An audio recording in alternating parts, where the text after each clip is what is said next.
Assalamualaikum warahmatullahi wabarakatuh. Kembali lagi bersama saya Abdul Malik. Nah, tibalah di penghujung materi ya. Di sini saya akan menjelaskan kelanjutan video sebelumnya. Di video kali ini saya akan menjelaskan salah satu contoh bentuk laporan penelitian.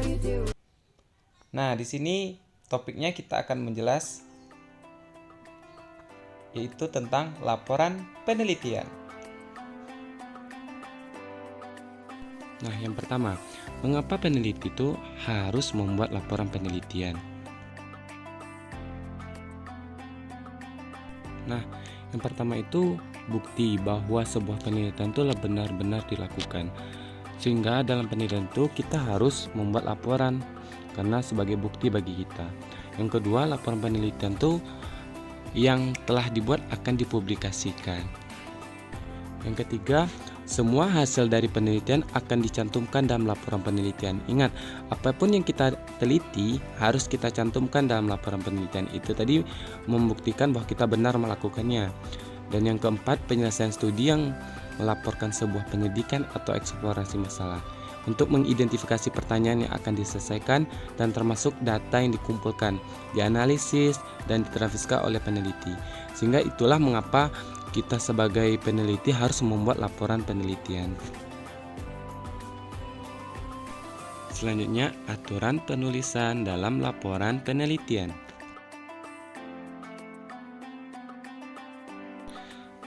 Nah, yang pertama itu untuk cover depan. Biasanya itu cover depan tuh ditulis dengan urutan seperti ada nama program kegiatan, contohnya penelitian deskriptif tentang skripsi yang kita buat itu. Yang kedua ada judul penelitian. Yang ketiga logo UIN, misalkan nama peneliti, nama unit, kemudian nama lembaga gitu, nama institusi, nama kota, tahun pelaksana. Dan yang kedua itu cover dalam. Pada cover dalam ini ada berisi judul lengkap penelitian. Seperti skripsi ada judulnya ya kan. Yang ketiga ada pengantar penulis, di mana berisi deskripsi penulis tentang isi buku, bukan abstrak atau kesimpulan, tetapi gambaran awal yang dalam buku itu. Pada bagian akhir terdapat ucapan terima kasih kepada berbagai pihak yang membantu serta ditulis secara singkat dan menarik. Itu pengantar penulis. Untuk yang keempat itu ada abstrak, di mana abstrak yaitu paparan hasil penelitian yang sangat singkat dan padat.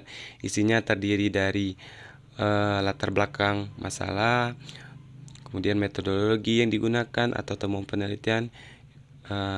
Abstrak itu ditulis dari dua bahasa, yaitu bahasa Indonesia dan bahasa Inggris. Pada akhir ditulis kata kunci yang berhubungan dengan pokok tulisan. Selanjutnya, daftar isi, di mana daftar isi itu dilakukan sesuai dengan ketentuan Puslit, terutama berkaitan dengan huruf kapital, bab, subbab, penomoran, serta halaman. Nah, semua itu harus dicantumkan dalam daftar isi. Kemudian selanjutnya daftar tabel atau gambar, di mana daftar tabel atau gambar dapat ditulis sesuai dengan kebutuhan dan berfungsi untuk memadu pembaca untuk menemukan keterangan dari gambar yang berkaitan dengan pembahasan. Selanjutnya ada penomoran, di mana penomoran itu setiap bab ditulis dengan menggunakan angka Romawi dan huruf besar pada sisi kanan bawah. Nah, selanjutnya sumber kutipan.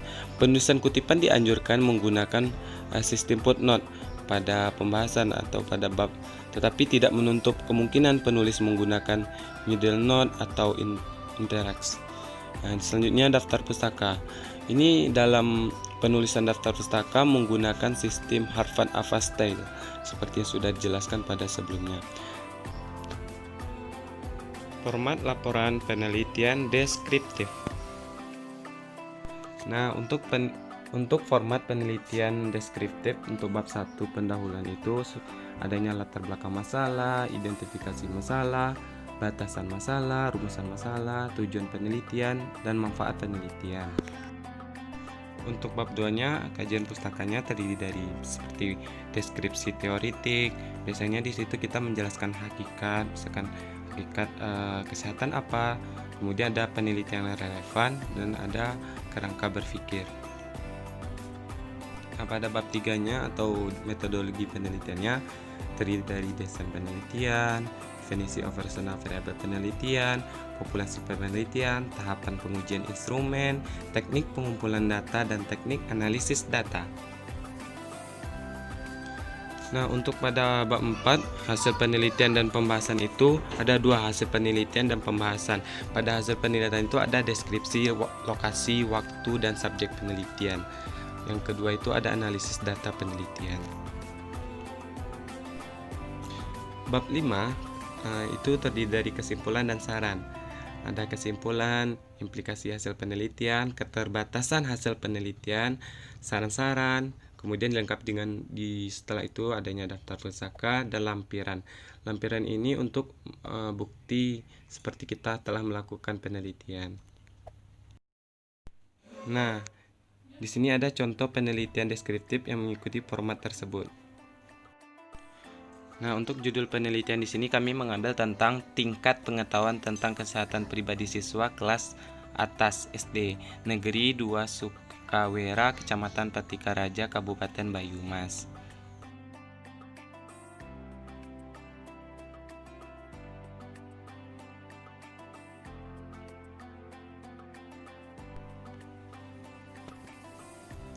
Nah, teman-teman bisa melihat tentang judulnya, yaitu tingkat pengetahuan tentang kesehatan pribadi siswa kelas atas SD Negeri 2 Sukawera, Kecamatan Patikaraja, Kabupaten Banyumas. Ini skripsinya, program studi pendidikan guru sekolah dasar. Nah, ini bentuk formatnya, surat pernyataan, ada pengesahan. Kita lanjut ke daftar isi ya, karena itu merupakan format dari penelitian deskriptif yang kami contohkan. Nah, di sini ada daftar isi, ini ada halaman judul, halaman persetujuan, halaman pernyataan, halaman pengesahan, ada moto, di sini ada persembahan. Nah, pada lampiran di sini tadi ada bab 1 pendahuluan. Itu terdiri dari latar belakang masalah, identifikasi masalah, batasan masalah, rumusan masalah, tujuan penelitian dan manfaat penelitian. Nah, pada bab 2 ini ada kajian pustaka, ada deskriptif teoretik seperti hakikat pengetahuan yang seperti dijelaskan tadi, hakikat kesehatan pribadi, ruang lingkup kesehatan pribadi, karakter siswa kelas atas tadi di SD Negeri 2 Sukawera. Nah, selanjutnya ada penelitian yang relevan dan ada kerangka berpikir. Dilanjuti dengan bab 3, metode penelitian, ada desain penelitian, definisi operasional variabel penelitian, populasi penelitian, instrumen penelitian, tahapan penguji instrumen, teknik pengumpulan data, dan teknik analisis data. Bab 4 membahas tentang penelitian dan pembahasan. Nah, di sini ada hasil penelitian tentang deskripsi lokasi, waktu, dan subjek penelitian seperti format yang kami buat tadi. Yang kedua ada analisis data penelitian. Dan yang ke bab 5 ini ada kesimpulan dan saran, di mana kesimpulan ada implikasi dari hasil penelitian, keterbatasan hasil penelitian, dan saran-saran.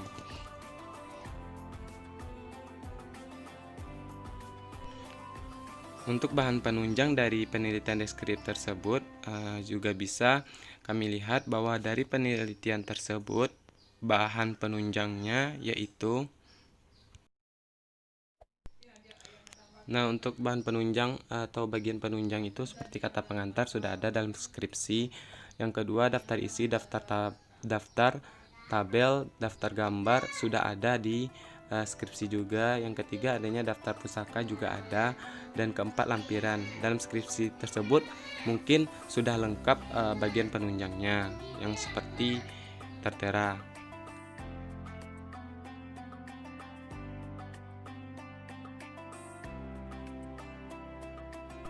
Nah, sebenarnya itu merupakan contoh dari penelitian deskriptif. Saya ambil sebenarnya tidak jauh sama dari format penelitian yang lain seperti penelitian pengembangan, penelitian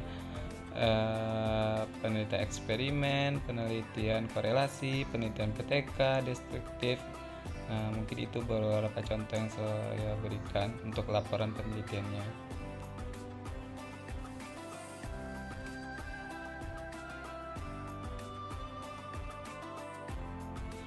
Baiklah, itulah penyampaian materi saya dari topik 1 sampai topik ke-8 ini. Semoga bermanfaat ya. Saya akhiri dengan Assalamualaikum warahmatullahi wabarakatuh. Oh ya, sebelumnya jangan lupa beri komen ya jika kurang paham.